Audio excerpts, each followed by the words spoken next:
1월 9일 아침 첫 시간을 하나님께 올려드리겠습니다. 오늘 새벽에 하나님께서 우리 주신 말씀은 신약성경 빌립보서 1장 1절에서 5절까지의 말씀입니다. 신약성경 빌립보서 1장 1절에서 5절까지의 말씀입니다. 이 말씀은 우리에게 주시는 하나님의 귀한 말씀입니다. 하나님 감사합니다. 우리가 잘 알고 있는 것처럼 빌립보서는 옥중서신입니다. 사도 바울이 로마에서 가택에 연금된 상태에서 빌립보 성도들에게 보낸 편지이지요. 빌립보는 사도 바울이 2차 전도 여행 중에 전도한 도시입니다. 바울이 빌립보에서 전도하게 된 이유가 사도행전 16장에 자세하게 기록되어 있습니다. 바울이 드로아에서 전도 중에 환상을 보았습니다. 그런데 그 환상에 나타난 사람이 마게도냐로 건너와서 우리를 도우라라고 말했습니다. 사실 이것은 바울의 뜻과는 정반대되는 것이었습니다. 바울은 마게도냐로 갈 생각이 전혀 없었습니다. 그러나 바울은 하나님의 명령에 순종하여 유럽 전도를 시작하고 처음 발을 디딘 곳이 바로 빌립보였습니다. 그리고 그곳에서 누디아라는 여인을 만났고 그 여인의 집에서 빌립보 교회를 시작하게 되었지요. 하나님은 이미 마음이 열려있는 사람을 준비해 놓으신 것입니다. 그렇다고 해서 빌립보서의 사역이 마냥 순조로운 것만은 아니었습니다.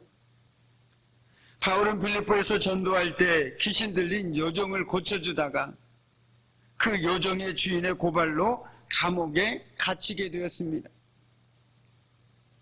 하지만 감옥에 갇혔음에도 바울과 실라는 찬송과 기도로 그 어두운 밤을 보냈습니다. 그 결과 무슨 일이 일어났습니까? 지진이 나고 옥문이 열리는 기적을 경험하게 되었습니다. 그런데 말입니다. 바로 그 역사적인 그 자리에 구원의 은혜를 누린 또 한 사람이 있었습니다. 바로 간수였습니다.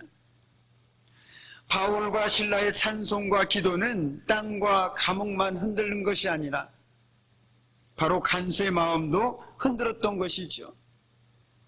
그래서 바울은 간수에게 복음을 전하고 그와 가족들에게 세례를 주었습니다. 이렇게 해서 세워진 교회가 바로 빌립보 교회였습니다. 빌립보서에는 기쁨이나 기뻐하라는 말이 참으로 자주 나옵니다. 그래서 빌립보서를 기쁨의 소신이다라고 부르고 있습니다. 빌립보서는 어려움의 환경에 처한 성도들에게 주님 안에서 기쁨을 잃지 않도록 희망을 주는 편지입니다. 요즘 삶이 어떠십니까? 기쁨이 참으로 충만하십니까? 그렇다면 참으로 복된 인생입니다. 그런데 들려지는 소식이나 우리 주변의 환경들을 보면 기쁨과는 조금 거리가 있는 것 같습니다. 그래서 우리가 빌립보서를 통해서 주 안에서 다시금 기쁨을 회복할 수 있는 이 새벽이 되었으면 좋겠고, 또 말씀을 통해서 주 안에서 기쁨을 누린다는 것이 무엇인지를 다시금 깨달을 수 있는 이 귀한 시간이 되었으면 참 좋겠습니다. 그래서 어려운 환경 속에서도 다른 데서 기쁨 찾지 않고 오직 주 안에서, 주님 안에서 기쁨을 찾는 저와 여러분이 되기를 주님의 이름으로 간절히 축원합니다. 아멘. 오늘 본문은 서신의 첫 인사말로 빌립보 성도들에게 사도 바울의 감사와 중보 기도가 기록되어 있습니다. 앞서 말씀드린 것처럼 바울은 지금 감옥에 있습니다. 감옥에서 어려움을 당하고 있습니다. 그런데 참으로 아이러니하게도 자신의 처지에 상관없이 빌립보 성도들로 인해 그는 감사하고 기뻐하며 하나님께 간구하고 있는 것이죠. 보통 감옥에 있다라고 얘기하면 원망하고 이제 끝났구나, 내 인생 여기까지구나. 하나님 나를 데려가시려거든 언제든 데려가십시오라고 말해야 되는 것이 보통 사람일 텐데, 사도 바울은 그 상황 속에서도 그 마음 속에 있는 빌립보 성도들을 생각하면서 기뻐하며 감사하고 있는 것입니다. 한마디로 믿음의 사람이라는 것은 환경에 얽매일 수가 없다라는 것을 단편적으로 보여주고 있는 것 같습니다. 그런데 믿음이라는 것이 개인적으로 봤을 때는 환경에 연연하지 않는 것이라고 생각한다라면, 조금 더 그 범위를 넓힌다라면 오늘 사도 바울이 얘기하고 있는 것처럼 함께 신앙생활을 하는 사람들 때문에 기뻐하고 기도할 수 있는 영역에까지 나아가야 된다는 것이죠. 그래서 오늘 그는 말하고 있지 않습니까? 나는 여러분을 생각할 때마다 나의 하나님께 감사를 드립니다. 내가 기도할 때마다 여러분 모두를 위하여 늘 기쁜 마음으로 간구합니다 라고 그는 말하고 있습니다. 보통 사람들은 감사할 때 뭐 때문에 감사합니까? 내 삶에서 좋은 일이 일어났을 때, 내가 원하는 일이 일어났을 때 하나님께 감사를 드리죠. 그런데 오늘 사도 바울은 자신의 상황 속에서도 바로 누구 때문입니까? 빌립보 성도들 때문에 하나님께 감사하다라고 고백하고 있습니다. 그리고 거기서 그치는 것이 아니라 기도할 때마다 나를 위하여가 아니라 여러분 모두를 위하여 늘 기쁜 마음으로 간구하고 있습니다. 중보기도 하고 있습니다라고 고백하고 있다라는 것이죠. 오늘 이 말씀을 통해서 우리의 감사와 우리의 기도를 한번 되돌아볼 필요도 있는 것 같습니다. 나의 감사는 과연 나의 일에만 한정되어 있지는 않습니까? 그렇다면 조금은 확장을 시켜야 될 것 같습니다. 우리나라 속담에 사돈이 땅을 사면 배가 아프다고 하죠. 우리는 사돈이 땅을 사도 함께 감사할 수 있는 그런 넉넉한 마음이 우리 안에 있어야 되는 것입니다. 그리고 우리의 기도는 물론 우리의 가족을 위해서도 기도해야 되죠. 나를 위해서도 기도해야 합니다.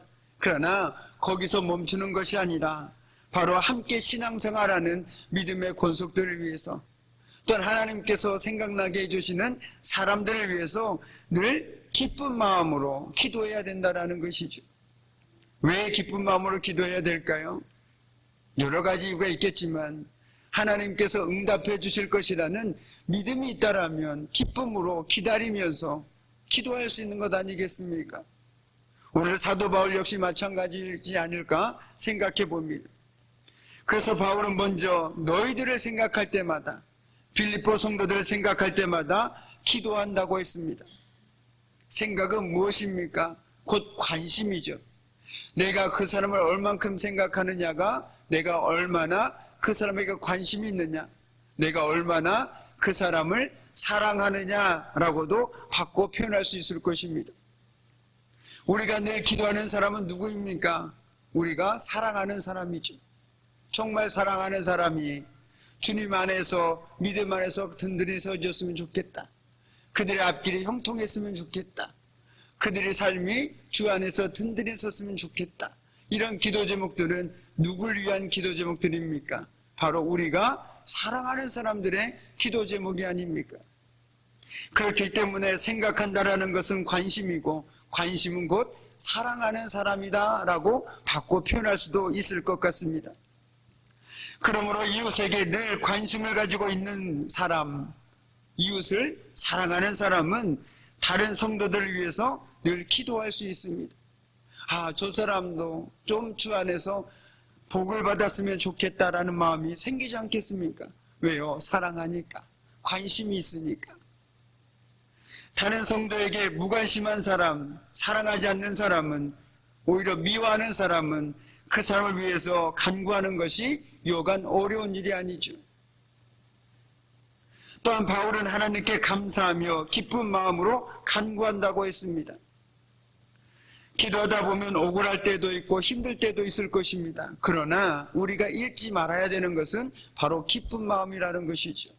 우리는 언제일지 모르지만 기도의 응답을 확신하며 부르짖고 나아가는 사람들이 아닙니까? 그렇다면 세상 다 산 사람처럼 그렇게 기도하지 마시고, 때론 억울함 때문에, 고통 때문에, 아픔 때문에 눈물로 기도할 때도 있겠지만, 그럼에도 그 가운데도 기쁨만은 결코 잊지 않아야 되겠습니다. 우리는 감사와 기쁨으로 기도할 뿐만 아니라 감사와 기쁨으로 살아야 하는 것이죠. 출애굽한 이스라엘 백성들을 보면 건수만 있으면 하나님께 원망하고 불평했습니다. 마실 물이 없다, 먹을 것이 없다, 그리고 길이 험하다, 이런저런 이유로 핑계를 대면서 하나님께 원망을 했습니다. 우리들도 이들처럼 원망하지 말아야 합니다. 우리는 항상 기쁨과 감사함으로 살아야 하는 것이죠. 오늘 사도 바울의 상황을 한번 가만히 생각해 보십시오. 얼마나 원망스럽겠습니까? 얼마나 하나님께 불평을 쏟아놓을 만한 상황입니까? 하나님, 내가 하나님의 부르심을 쫓아서 내 뜻과 상관없이 빌립보를 갖고 지금까지 3차 전도 이르기까지 열심히 전도했는데 내가 왜 감옥에 갇혀야 합니까? 내가 내 개인의 이익을 취했습니까? 내 명예를 취했습니까? 왜 내가 감옥에 갇혀 있어야 됩니까? 라고 원망할 수 있는 상황 아닙니까? 그런데 사도 바울은 달랐습니다. 오히려 그 상황 속에서 기뻐하고 감사하면서 하나님께 기도를 하고 있다는 것이죠. 찬송을 하고 있다는 것이죠. 이것이 바로 진짜 믿음의 사람들의 멋이라는 것입니다. 어떤 상황 속에서도 원망보다 찬송할 수 있는 사람, 불평보다 하나님께 기도할 수 있는 사람, 이 사람이 바로 주 안에서 기뻐할 수 있는 사람 아니겠습니까? 그리고 성경에도 사도 바울은 나중에 이렇게 얘기하지 않았습니까? 우리가 그토록 알고 싶어하는 하나님의 뜻, 항상 기뻐하라, 쉬지 않고 기도하라, 범사에 감사하라. 이것이 그리스도 예수 안에서 너희를 향하신 하나님의 뜻이니라라고 분명하게 못 박아 우리들에게 들려주고 있다는 것이죠. 하나님의 뜻은 멀리 있지 않습니다. 가까이에 있습니다. 성경에 기록된 하나님의 뜻만 찾아도 충분합니다. 오늘 우리는 사도 바울처럼 우리도 그렇게 살면 참 좋겠지만, 비록 그 정도는 아닐지라도 내 부족과 결핍만을 위해서 하나님께 기도할 것이 아니라 믿음의 권속들을 위해서 기쁨으로 간구하는 저와 여러분이 되어야 되지 않겠습니까? 그래서 우리의 기도를 통해서 우리 믿음의 권속들의 삶으로부터 좋은 소식, 기쁜 소식이 들려지면 얼마나 기쁘겠습니까? 아, 정말 하나님께서는 기도를 들으시는구나. 그러다 보면 나의 기도의 영역도 범위도 점점 확장되지 않겠습니까? 내가 기도하니 하나님께서 응답하시더라. 그러면 내가 누구를 위해서 기도해야 되는지 점점 그 범위가 넓어지게 될 것입니다. 오늘 어떤 상황 속에서도 주 안에서, 중요한 것은 주 안에서입니다. 세상 속에서가 아니라 주 안에서 기뻐하고 감사하는 삶을 살아내는 저와 여러분이 되기를 이 새벽에도 주님의 이름으로 간절히 축원합니다. 아멘. 기도하겠습니다.